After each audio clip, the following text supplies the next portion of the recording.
అండి లాస్ట్ వీడియోలో blouse cutting చేసే ముందు ఎలాంటి టిప్స్ ఫాలో అవుతాను అన్నది చెప్పాను కదా. ఇప్పుడు చూడండి ఈ వీడియోలో బ్లౌజ్ కట్ చేసిన తర్వాత కుట్టే ముందు ఎలాంటి టిప్స్ ఫాలో అవుతాను అన్నది షేర్ చేస్తున్నాను. బ్లౌజ్ అంతా కూడా కటింగ్ అయిపోయింది ఇక్కడ.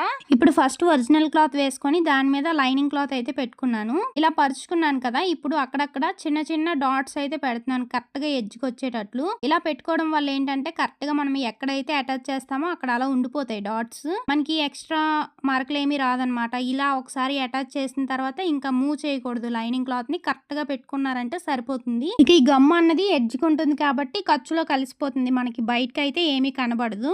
అయితే ఫ్రంట్ పార్ట్ బ్యాక్ పార్ట్ ఇలా అటాచ్ చేసి ఎక్స్ట్రా ఉన్న క్లాత్ ని అయితే కట్ చేసేసుకుంటాను. హ్యాండ్ కి గనక ఒకవేళ పైపింగ్ వేసే పని ఉంటే హ్యాండ్స్ కూడా జాయిన్ చేసేస్తాను. చేయడం వల్ల మనకి యూజ్ ఏంటంటే మనం మిషన్ తొక్కుతూ ఉంటాం కదా, ఓవర్ హీట్ ఎక్కుతుంది. ఇలా మనం అటాచ్ చేసుకున్నాం అనుకోండి, కొంతలో కొంత అయినా సరే తగ్గించుకోవడానికి అవకాశం ఉంటుంది. నేనంటే కుట్టడం చాలా తక్కువ, రోజుకి ఒకటో రెండో బ్లౌజులు కుడతాను అంతే. అది కూడా అవ్వలేదు అంటే ఆ రోజు ఇంకా కుట్టను. బట్ రోజు డైలీ ఇదే పని మీద ఉంటారు కదా, వాళ్ళకైతే చాలా బాగా ఉపయోగపడుతుంది. వీడియో నచ్చితే ఒక లైక్ చేయండి, అలాగే సబ్స్క్రైబ్ చేసి ఫాలో అవ్వండి. Thank you for watching. Bye bye.